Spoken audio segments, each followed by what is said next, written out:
Because I think two massive revelations came out of this college football weekend. Both come out of the Big Ten. And we'll preview, obviously, one of the games that we're not going to get into right now is at least Clemson squeaking by Boston College. I want to kind of dive into that Clemson-Notre Dame game more on Thursday as a preview, because Clemson, if you missed it, will be without Trevor Lawrence for that game as well. Still in the COVID testing protocols. Seems like so far everything is going well, that he's feeling well and healthy, which is good. Obviously, he's good, but the protocols that are set in place will not, Trevor Lawrence will not complete quick enough to be on the field this upcoming Saturday night in South Bend. So we'll get to that game more on Thursday. But I want to kind of hit on two different things that I saw this past Saturday. That one is interesting with Michigan, and one is just flat out awe from Justin Fields. I want to get to him first. Because, obviously, the NFL draft's coming soon. We've kind of been looking towards this draft because since Trevor Lawrence burst onto the scene as a freshman 2 years ago at Clemson, since he won the national title, beating Alabama, as Clemson ran through his freshman year, just dominated everyone they played. This was a guy I looked at, all right, when he's a junior, he comes out, he's going to be one of those transcendent, generational quarterbacks that any team that gets the number one pick will be lucky to have. You hope he's a Peyton Manning sort of quarterback, one of those guys you draft, maybe Dan Marino-esque, you bring him in, and just transforms the organization. Now, this is what I'm about to say is not a knock on Trevor Lawrence. It's not saying he's bad or he's done anything that's not deserving of the number one overall pick. This is more a compliment and credit to Justin Fields, what he's done. Because watching him play last year at Ohio State, dominate again, Buckeyes go undefeated through the Big Ten schedule, lose a heartbreaker to Clemson in the playoff game, one of the best playoff games we've had since the college football playoff was instituted. And now seeing what he's done through 2 games this year. Justin Fields deserves to be in that number one overall pick discussion when it comes to the NFL draft coming up. He deserves to be in that conversation. Whatever team, probably going to be the Jets, right? It would be a shock. I'll say it would be a shocker if it's not the Jets with the number one overall pick. I think they have to have a serious discussion, do their real due diligence, and say, you know what? Would Justin Fields be a better fit for this team than Trevor Lawrence? Because I'll ask you this question. I'll phrase it this way first. What more does Justin Fields have to do to get that recognition? This season, through 2 games, he has completed 48 of 55 passes, 7 incompletions, for 594 yards, 6 touchdowns, 0 interceptions. He has 7 incompletions and 6 touchdowns so far. His career at Ohio State, right, last year and now 2 games this year, so 16 total games. Shy just below 70%. He is at 69.9 completion percentage. Has thrown for 3,867 yards. 51 touchdowns to just 3 interceptions. 51 touchdowns to 3 interceptions in 16 games. That's Patrick Mahomes-esque numbers. That's MVP-type numbers because it's a 16-game sample size right there. So think about that. 70% completion percentage. Just under 3,900 yards passing, 51 touchdowns to 3 interceptions.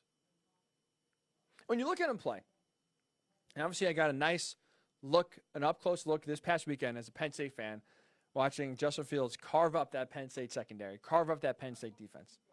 There's really no weaknesses in his game. He's great at reading the field. He'll go from read number 1 to number 2 to number 3. He doesn't force it. He doesn't lock in on one guy and hope he's open.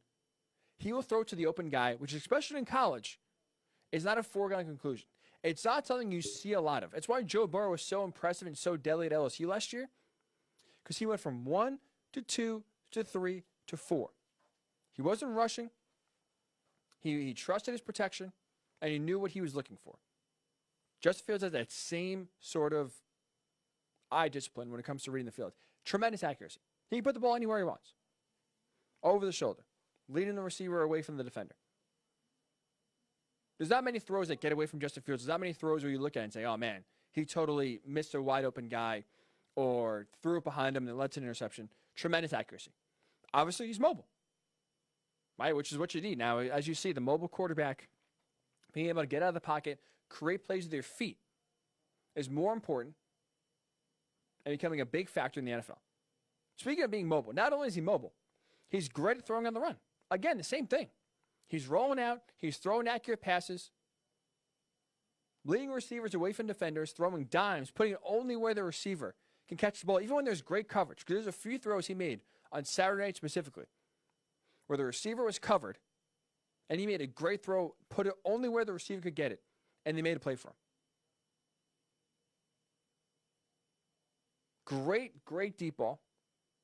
So he has the accuracy there. He can make any throw. Throw deep, short, intermediate, wide, sideline. He can do it all. And he's, again, smart with the football. 3 interceptions. Throwing 51 touchdowns to 3 interceptions. He'll open it up. He'll sling the ball around the field, but he'll do it smartly. So again, when we look at the NFL draft, when we talk about who should be, or really not who's going to take the number 1 overall pick, it's going to be Trevor Lawrence, but who is going to be the team to be able to draft Trevor Lawrence? I think Justin Fields deserves a legitimate thought and legitimate consideration to be taken number 1 overall. I really do. Again, it's not a knock on Trevor Lawrence. It's not saying that he has done something that doesn't deserve him being the number 1 overall pick.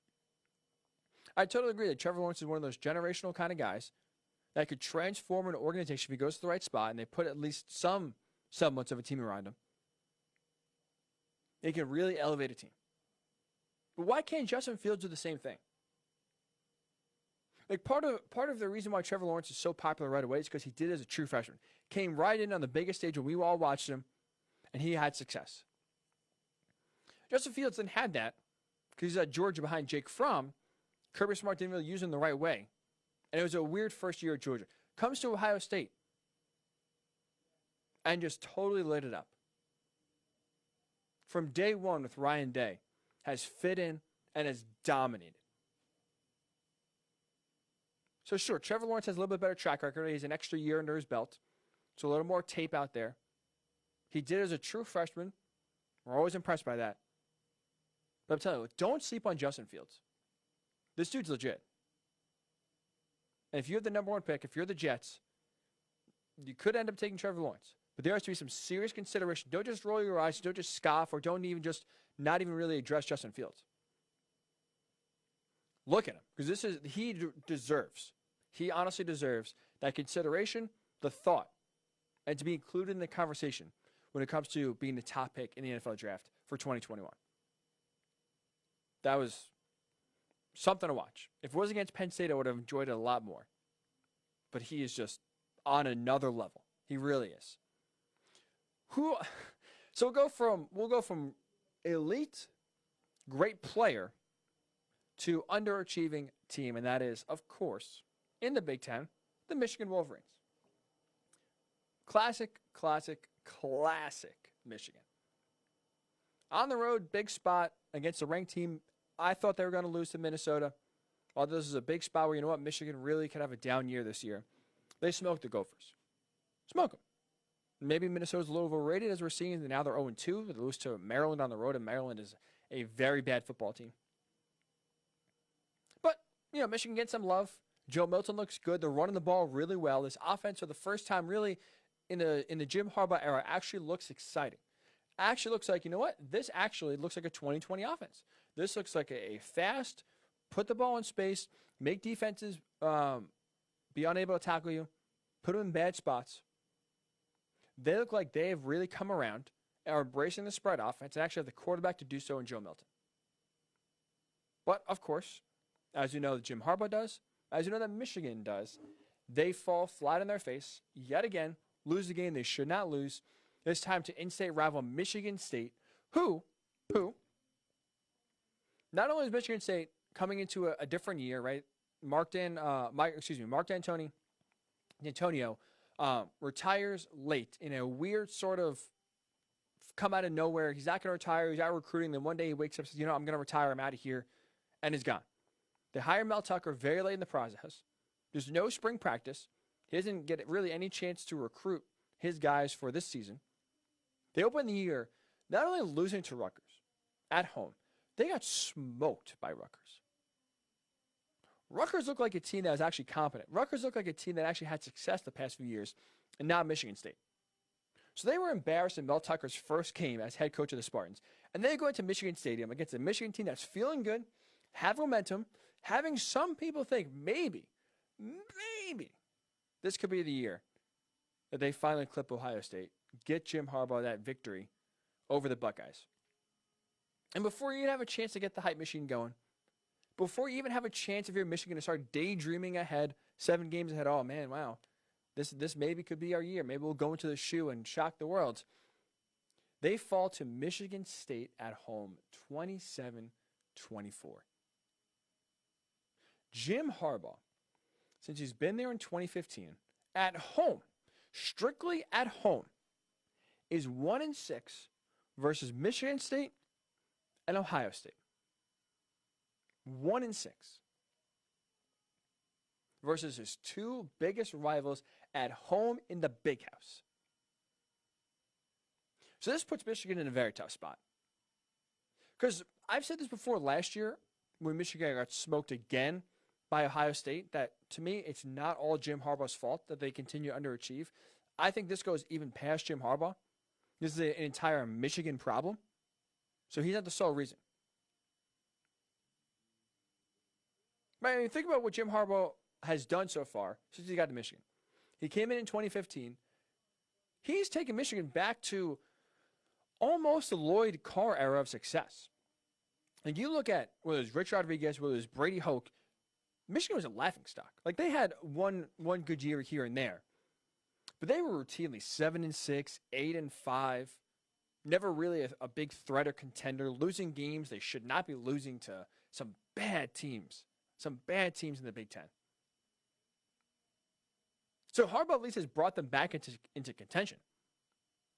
They were inches away from beating Ohio State in 2016, going to Indianapolis, and maybe getting to the playoff. They were favored 2 years later in the horseshoe against Ohio State before they got their doors blown off. So Harbaugh has brought them to a level of success they haven't reached in a while. But with that said, Jim Harbaugh has seemed to really reach his plateau here in Michigan. I don't think he can really elevate this team, this program, any more than he has already. I think Michigan is perpetually stuck, for the most part, in this contender, good enough to maybe make a run every 1 in 5 years sort of thing, but need everything to break right. But other than that, they'll kind of fall back and be an average, 9-3 team, lose to the good teams on the schedule, beat the bad teams. But never really a big threat in the Big Ten, never really a big threat for the playoff. Never that dominant Michigan program that they were in their storied history. So this is what I'm saying. This is a tough spot because I don't really know what Michigan does. It's tough to fire a legend that Jim Harbaugh is as a player and all the hype he has as a coach coming in. It's tough to fire a guy he's a Michigan man, right? That's the one thing we kept hearing when Michigan hired him. He's a Michigan man. We need a Michigan man to lead this team. Well, you got your Michigan man, and guess what? He's not doing too much to elevate this team to be a playoff team. I think the move here might be Jim Harbaugh leaving on his own, going back to the NFL. Whether it's the Jets, whether it's the Lions, whether it's another team that's in the market for a new head coach, in the market for a culture changer, where Jim Harbaugh is a polarizing guy, but he'll take control of the team and have it be his team. If you're a team in flux like the Jets, he at least will steady the ship enough to give you a chance. I think that might be the move because I'm not sure really Michigan can fire Jim Harbaugh. But as you've seen, this is going to be the norm for as long as Jim Harbaugh is in Ann Arbor. They will consistently be inconsistent. They'll win a few games they shouldn't be winning, get you hyped up, get you excited if you're a Michigan fan, and then lose games like this to Michigan State where you have no business losing.